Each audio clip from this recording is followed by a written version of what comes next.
घेण्यात आल्याचं कळतंय। धन्यवाद। या पाठवले सुद्धा होते आणि मी न येण्याची कारणं सुद्धा त्यांना पाठवली होती।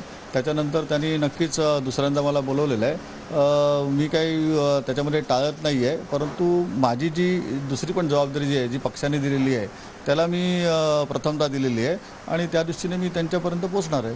गोविंदांनी पक्ष प्रवेश केला आहे शिवसेनेत, तुमच्या समोर उभे राहण्याची शक्यता आहे तर काय करते? गोविंद आणि तुमच्यामध्ये असा या ठिकाणी उत्तर पश्चिममध्ये लढा होणार नक्कीच शेवटी समोर जे पक्ष आहेत त्यांनी कोणाला उभं करायचं हा त्यांचा अधिकार आहे। कोणी येऊन दे, मी लढायला तयार आहे। माझे सर्व शिवसेनेचे पदाधिकारी, महाविकास आघाडीचे सर्व पदाधिकारी एकत्रपणे हातात धरून लढायला तयार आहेत।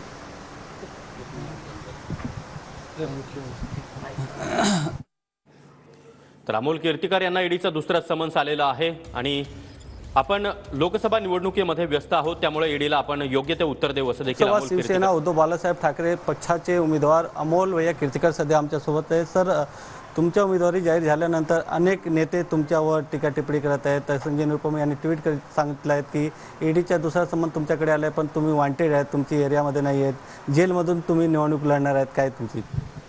ठीक आहे, बघा कसं आहे की ह्या इन्क्वायरी एजन्सीज हे त्यांचं काम करत असतात।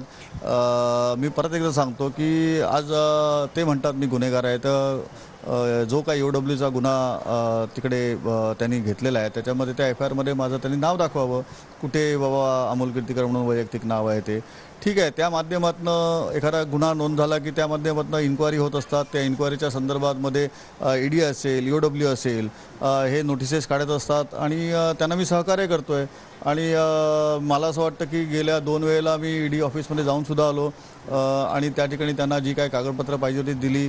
त्यांनी माझी इन्क्वायरी पण केली, त्यांनी स्टेटमेंट्स पण घेतली आणि ती व्यवस्थितरित्या दिलेली आहे। ह्यावेळेला माझ्यावरती एक पक्षाची जबाबदारी होती आणि मला गावाला जायचं होतं माझ्या देवाच्या कामासाठी, त्या दृष्टीने मी गेलो होतो आणि तसं मी त्यांना कळवलं होतं। त्यांनी मला वेळ दिलेली आहे आणि नक्कीच पुढच्या वेळेला मी जाण्याचा प्रयत्न करीन। पण तुम्ही आज अंधेरीमध्ये आहे, संजय निरुपमने लिहिले आहेत की ईडी का दूसरा समन खिचड़ी चोर अभी फरार, ऐसा है MBA का उम्मीदवार, विनम्र प्रश्न क्या जेल से करेंगे प्रचार, त्यांना काय उत्तर देणार?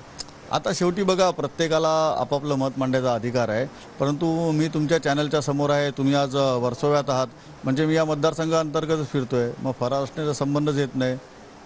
ईडी समोर तुम्ही जाणार आहेत का?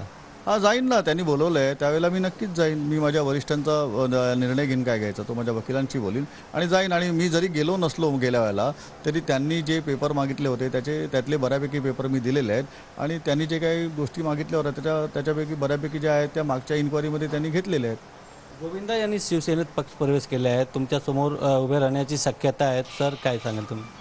नक्कीच शेवटी मला माझ्या पक्षाने महाविकास आघाडीने मला तिकीट दिलेलं आहे, मी लढणारच आहे।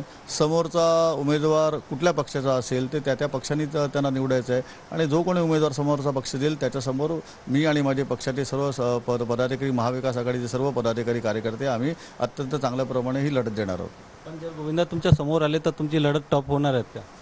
असं काय नाही आहे, शेवटी बघा कोण समोर आहे ह्याच्यापेक्षा आपण लोकांकडे जाऊन काय मागतोय। मी कधीच निगेटिव्ह प्रचार कोणाचा केला नाही आहे। मला जे काय करायचं आहे ते मी लोकांपर्यंत सांगणार आहे। उद्धव